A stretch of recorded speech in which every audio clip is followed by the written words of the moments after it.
മണ്ണാർക്കാട് നബീസ കൊലക്കേസിൽ ഇരു പ്രതികൾക്കും ജീവപര്യന്തം എന്ന വിധിയാണ് ഇപ്പോൾ വരുന്നത്. വിപിൻ സി വിജയൻ തുടരുകയാണ്.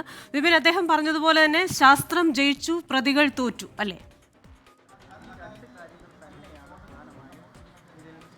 അതെ, സാഹചര്യ തെളിവുകൾ മാത്രമുണ്ടായിരുന്ന ഒരു കേസ്, അതിൽ ഈ പോയിസൺ നൽകിയത് ഉൾപ്പെടെയുള്ള കാര്യങ്ങളിൽ ശാസ്ത്രീയമായിട്ടുള്ള തെളിയിക്കേണ്ടതുണ്ടായിരുന്നു. ഒരു സാക്ഷി പോലും ഉണ്ടായിരുന്നില്ല. അത്തരത്തിൽ ശാസ്ത്രീയമായിട്ടുള്ള തെളിവുകളെല്ലാം നിരത്തിക്കൊണ്ട് ഏകദേശം ഒരു വർഷത്തോളം നടന്ന വാദപ്രതിവാദങ്ങൾക്കൊടുവിൽ ഇപ്പോൾ അതൊരു നീതി ലഭിച്ചിരിക്കുന്നു എന്നുള്ളത് തന്നെയാണ് ഈ കുടുംബം പറയുന്നത്. ഇപ്പോൾ പ്രോസിക്യൂഷൻ വാദവും അപ്രകാരം തന്നെയായിരുന്നു. അതിക്രൂരമായിട്ടുള്ള ഒരു കൊലപാതകം എന്നുള്ളത് കോടതി നിരീക്ഷിക്കുകയും ചെയ്തു. ഒപ്പം അപൂർവങ്ങളിൽ അപൂർവമായിട്ടൊരു കേസായിട്ട് ഇത് കോടതി കണക്കാക്കിയില്ല. ഒപ്പം തന്നെ ഇവർക്ക് 12 വയസ്സായിട്ടുള്ള ഒരു മകനുണ്ട്. അപ്പോൾ ആ കുട്ടിയുടെ ജീവിതത്തിൽ അച്ഛനും അമ്മയും ഇല്ലാതായി പോകരുത് എന്നുള്ളത് കൊണ്ട് കടുത്ത ശിക്ഷയെ ഇപ്പോൾ അത് ജീവപര്യന്തത്തിലേക്ക് ചുരുക്കുന്നു എന്നുള്ളതുമാണ് കോടതിയുടെ ഒരു നിരീക്ഷണം ഉണ്ടായിരിക്കുന്നത്.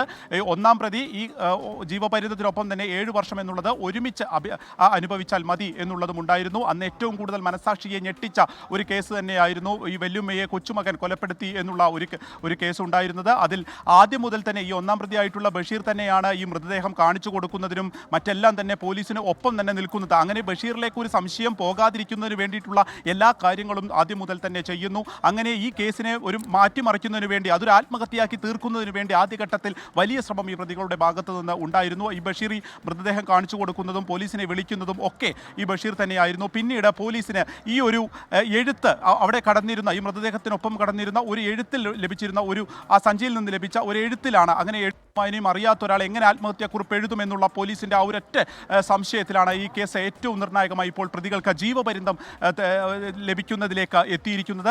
ഒപ്പം അത് ഫസീല പലതവണ എഴുതി അതിൽ നിന്ന് മാറുകയും പിന്നീട് അത് ബഷീർ എഴുതി ചേർക്കുകയുമായിരുന്നു ആ ആത്മഹത്യാക്കുറിപ്പ് എന്നുള്ളതായിരുന്നു ആ കണ്ടെത്തൽ ഉണ്ടായിരുന്നത്. ഇപ്പോൾ ആ കുടുംബം ഉൾപ്പെടെയുള്ളവർ ഈ പ്രദേശത്ത് തന്നെയുണ്ട്. അവരുടെ ഒരു പ്രതികരണം കൂടി നമുക്ക് നോക്കാം. സ്മിത, ഈ പറഞ്ഞതുപോലെ തന്നെ ഈ കേസിനെ സംബന്ധിച്ച് ഇത് ആര്യമ്പാവിലുള്ള നായാടിപ്പാറ എന്നുള്ളൊരു പ്രദേശത്താണ് ഈ മൃതദേഹം കാണുന്നത്. 71 വയസ്സായിരുന്നു.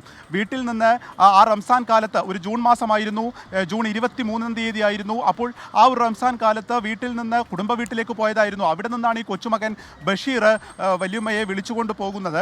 അവിടെ വെച്ച് ചീരക്കറിയിൽ വിഷം നൽകി കൊലപ്പെടുത്തുകയായിരുന്നു. അത് മുൻവൈരാഗ്യമാണ്, ഫസീലയ്ക്കുണ്ടായിരുന്ന മുൻവൈരാഗ്യമാണ് ഈ ഒരു രീതിയിലേക്ക് കാര്യങ്ങൾ കൊലപാതകത്തിൽ എത്തിച്ചത് എന്നുള്ളതാണ് ഈ ഘട്ടത്തിൽ ഇപ്പോൾ തെളിഞ്ഞിരിക്കുന്നത്.